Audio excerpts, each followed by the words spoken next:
तो दोस्तों आप सभी का स्वागत है अपने YouTube channel we study point में। हमारे द्वारा बेस्ट करंट अफेयर्स की सीरीज कंटिन्यू है जो कि UPSI, UPPCS, UP triple SC, SSC एवं अन्य एग्जाम के दृष्टिकोण से अति महत्वपूर्ण है। कल हमारे द्वारा आपको 2 क्वेश्चन कमेंट बॉक्स में बताने के लिए कहा गया था, जिनका आंसर देख लेते हैं। क्वेश्चन पहला था, नासा के कैसिनी मिशन का प्राथमिक उद्देश्य क्या है? तो इसका उद्देश्य है शनि और उसके चंद्रमाओं का अन्वेषण करना, जो हम पूर्व की वीडियो में आपको विस्तृत व्याख्या इसकी बता चुके हैं। दूसरा क्वेश्चन था, किस राज्य की पुलिस ने ऑपरेशन लंगड़ा और ऑपरेशन खल्लास शुरू किया है? तो उत्तर प्रदेश की पुलिस द्वारा यह दोनों ऑपरेशन लंगड़ा और ऑपरेशन खल्लास शुरू किए गए। आज की क्लास का पहला क्वेश्चन है 2025 का नोबेल शांति पुरस्कार। देखिए दोस्तों, हम अभी तक चिकित्सा का, भौतिकी का, साहित्य का नोबेल पुरस्कार ट्रिक के माध्यम से याद कर चुके हैं। आज हम देखेंगे 2025 का नोबेल शांति पुरस्कार जो मिला है वेनेजुएला की मारिया कोरिनो मचादो को। देखिए, अभी हम वेनेजुएला के बारे में भी पढ़ेंगे, पहले इसको याद कर लेते हैं। वेनेजुएला की मारियो कोरिना मचादो। तो आप इसको एक सिंपल सा इस तरीके से याद कर सकते हैं। कोई ए नाम का व्यक्ति था जिसने बी नाम के व्यक्ति को वन में मार दिया था, जिसका शोर मच गया था। तो मारिया शोर, तो दोनों ध्यान देना, वेनेजुएला की मारिया कोरिना मचादो। तो शोर मचा था और मारा था कहाँ पर? वन में ए ने बी को। अब वेनेजुएला के बारे में पढ़ लेते हैं। देखिए, वेनेजुएला जो है एक दक्षिण अमेरिका महाद्वीप में स्थित देश है। वेनेजुएला दक्षिणी अमेरिका महाद्वीप में स्थित देश है। इसकी जो कैपिटल है या राजधानी है वो क्या है? काराकास राजधानी है इसकी, वेनेजुएला की काराकास राजधानी है। और इसका जो वेनेजुएला का दक्षिणी भाग है अमेजन वर्षा वन क्षेत्र में आता है। दक्षिणी भाग अमेजन वर्षा वन क्षेत्र में आता है और यहीं पर वेनेजुएला में एक एंजिल जलप्रपात भी स्थित है। तो ध्यान देना, क्वेश्चन आता है एंजिल जलप्रपात कहाँ पर स्थित है? तो वेनेजुएला में ही स्थित है, जो कि विश्व का सबसे ऊंचा झरना है। और क्वेश्चन यह भी आ सकता है कि एंजिल जलप्रपात वेनेजुएला में कहाँ पर स्थित है? तो यह स्थित जो है कार्नाइमा राष्ट्रीय उद्यान में स्थित है। कार्नाइमा राष्ट्रीय उद्यान में स्थित है वेनेजुएला के। तो ध्यान देना, मैंने 3-4 पॉइंट बताए हैं। वेनेजुएला की राजधानी काराकस, और किस महाद्वीप का देश है? दक्षिण अमेरिका महाद्वीप का, और इसका दक्षिणी भाग अमेजन वर्षा वन क्षेत्र में आता है। और यहाँ पर कौन सा जलप्रपात स्थित है? एंजिल जलप्रपात स्थित है। नेक्स्ट क्वेश्चन देखेंगे, हाल ही में किस राज्य में गरीब परिवारों को आर्थिक सहायता देने के लिए ओरोंडोई 3 योजना को शुरू किया गया है? तो किस राज्य द्वारा शुरू किया गया है? असम राज्य द्वारा यह योजना शुरू की गई है। क्यों? गरीब परिवारों को आर्थिक सहायता देने हेतु। नेक्स्ट क्वेश्चन है, चर्चा में रहा केरेटोकोनस क्या है? तो यह एक नेत्र रोग है। तो इसमें आँख की पारदर्शी सामने की तरह सतह कॉर्निया कमजोर और पतली होकर धुंधली, टेढ़ी मेढ़ी और विकृत हो जाती है। तो ध्यान देना, केरेटोकोनस क्या है? एक नेत्र रोग है। नेक्स्ट क्वेश्चन महत्वपूर्ण क्वेश्चन है, एक दिवस है, अंतर्राष्ट्रीय आपदा जोखिम न्यूनीकरण दिवस 2025 कब मनाया गया है? 13 अक्टूबर को। और इसका वैश्विक जो ढांचा है Sendai framework for disaster risk reduction 2030। अब देखिए, सेंडई फ्रेमवर्क क्या है? ये बहुत इंपॉर्टेंट है स्टैटिक पोर्शन से, क्योंकि एग्जाम में कई बार यह आ चुका है। तो सबसे पहले क्वेश्चन आता है, सेंडई फ्रेमवर्क को कब अपनाया गया था? तो डेट ध्यान देना, 18 मार्च 2015 को। 18 मार्च 2015 को सेंडई फ्रेमवर्क को अपनाया गया था। और यह एक 15 वर्षीय वैश्विक समझौता है 2015 से 2030 तक। तो कितने वर्ष हुए? 15। तो एक 15 वर्षीय वैश्विक समझौता है जिसका उद्देश्य आपदा जोखिम को कम करना, रोकना और उससे निपटना है। तो क्वेश्चन डायरेक्ट आपसे पूछा जा सकता है, सेंडई फ्रेमवर्क क्या है? तो आंसर लगाना, आपदा जोखिम को कम करने हेतु एक 15 वर्षीय समझौता है सेंडई फ्रेमवर्क। नेक्स्ट क्वेश्चन देखेंगे, प्योंगयांग के मुख्य चौराहे पर आयोजित परेड वर्कर्स पार्टी की 80वीं वर्षगांठ के अवसर पर उत्तर कोरिया के सर्वोच्च नेता कौन है? Kim Jong Un. सभी ने इनका नाम सुना है, वो तानाशाही शासक है। किम जोंग उन ने देश की अब तक की सबसे शक्तिशाली अंतर महाद्वीपीय बैलिस्टिक मिसाइल यानी ICBM परमाणु मिसाइल होएंगसोंग 20 का अनावरण किया है। तो क्वेश्चन आ सकता है ह्वानसोंग क्या 20 क्या है? एक परमाणु मिसाइल है और कैसी ICBM जो कि उत्तर कोरिया की है, और उत्तर कोरिया की है सबसे शक्तिशाली मिसाइल, परमाणु मिसाइल इसमें कहा जा रहा है इसको। तो किस अवसर पर किया गया है कि परेड वर्कर्स पार्टी की 80वीं वर्षगांठ के अवसर पर। इस आयोजन में चीन, रूस और वियतनाम जैसे देशों के शीर्ष नेता भी शामिल हुए हैं। नेक्स्ट क्वेश्चन है, इंपॉर्टेंट क्वेश्चन है। देखिए नेक्स्ट क्वेश्चन कुछ योजना से संबंधित और पूरी हम इसकी डिटेल देखेंगे, बहुत अच्छे से देखेंगे। तो अभी हाल ही में प्रधानमंत्री नरेंद्र मोदी का कृषि क्षेत्र में ऐतिहासिक प्लान, जो कि 35,440 करोड़ रुपए की 2 बड़ी योजनाएं किसानों को समर्पित हमारे माननीय प्रधानमंत्री द्वारा की गई है।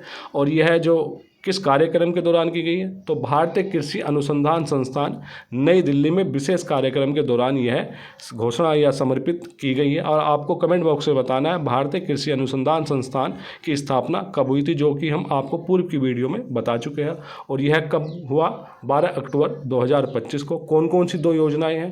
पहली है प्रधानमंत्री धन धान्य कृषि योजना, दूसरी है आपकी दलहन आत्मनिर्भरता मिशन। तो 2 योजनाएं शुरू की गई है। अब हम आपको प्रधानमंत्री धन धान्य कृषि योजना पहले बता चुके हैं, तो इसको दोबारा देख लेते हैं थोड़ा। तो क्वेश्चन सबसे महत्वपूर्ण यही है आपका कि प्रधानमंत्री धन धान्य कृषि योजना को कितने जिलों में लागू किया गया है? 100 जिलों में। और कितने करोड़ रुपए की है? 24,000 करोड़ रुपए की। तो क्वेश्चन मैं बार बार बता रहा हूँ आपको, ऑप्शन में 50, 60, 100, 70 जो भी देगा तो आंसर रहेगा 100 जिलों में लागू की गई है। और कृषि उत्पादन में वृद्धि, प्राकृतिक खेती को बढ़ावा, भंडारण, सिंचाई और फसल ऋण तक समग्र पहुँच है। और तीसरा पॉइंट है इसका 36 सरकारी योजनाओं का समेकन है। यह योजना प्रधानमंत्री धन धान्य कृषि योजना। तो क्वेश्चन आ सकता है कितनी सरकारी योजनाओं का समेकन किया गया है? 36। और कितने जिलों में लागू की गई है? 100 जिलों में। नेक्स्ट है दलहन आत्मनिर्भरता मिशन। यह कितने करोड़ रुपए की? 11,440 करोड़ रुपए की। यह 35 लाख हेक्टेयर में दाल उत्पादन विस्तार का लक्ष्य है। इसमें तूर, गलत लिखा हुआ है थोड़ा सही कर लेना, तूर, उड़द, मसूर जैसी प्रमुख दालों का उत्पादन और खरीद सुनिश्चित है। इसमें लगभग 2 करोड़ दाल किसानों को प्रत्यक्ष लाभ मिलेगा इससे। और इसमें नोट करके हमने लिखा है इसी दौरान कृषि एवं संबद्ध क्षेत्रों में 6265 करोड़ के राष्ट्र को समर्पित प्रोजेक्ट किए गए हैं, जैसे कृत्रिम गर्भाधान केंद्र बेंगलुरु में और जम्मू कश्मीर का, IVF लैब असम, और इंटीग्रेटेड एक्वा पार्क कहाँ पर? नागालैंड और उड़ीसा आदि। नोट करके एक पॉइंट और है, भारत विश्व का सबसे बड़ा दूध उत्पादक और दूसरा सबसे बड़ा मछली उत्पादक देश है। तो क्वेश्चन आ सकता है विश्व का सबसे बड़ा दूध उत्पादक देश भारत, और मछली सबसे बड़ा दूसरा मछली उत्पादक देश भी भारत है। नेक्स्ट क्वेश्चन है, हाल ही में किस देश ने अपनी सुरक्षा को मजबूत करने के लिए टी-डोम नामक वायु रक्षा प्रणाली को विकसित करने की घोषणा की है? तो इसका आंसर रहेगा ताइवान। देखिए आयरन डोम आपकी इजराइल की है और टी-डोम कहाँ की होगी? आपकी ताइवान की, जो कि एक वायु रक्षा प्रणाली को विकसित करने की घोषणा की गई है। नेक्स्ट क्वेश्चन है, भारत सरकार ने हाल ही में गुजरात के दीनदयाल पोर्ट अथॉरिटी, ये स्टैटिक पोर्शन से भी महत्वपूर्ण है आपका, करंट के पोर्शन से भी, दोनों के इंपॉर्टेंट है दोनों के परिप्रेक्ष्य से। तो दीनदयाल पोर्ट अथॉरिटी कहाँ पर है? गुजरात। और तमिलनाडु के VO चिदंबरनार पोर्ट अथॉरिटी और ओडिशा के पारादीप पोर्ट अथॉरिटी की आधिकारिक रूप से ग्रीन हाइड्रोजन हब के रूप में मान्यता प्रदान की है। आपको शॉर्ट में क्वेश्चन आ सकता है, हाल ही में कितने बंदरगाहों या कितने पोर्ट को ग्रीन हाइड्रोजन हब के रूप में मान्यता दी गई है? तो आंसर रहेगा आपका 3। कौन कौन से? दीनदयाल, VO चिदंबरनार और पारादीप।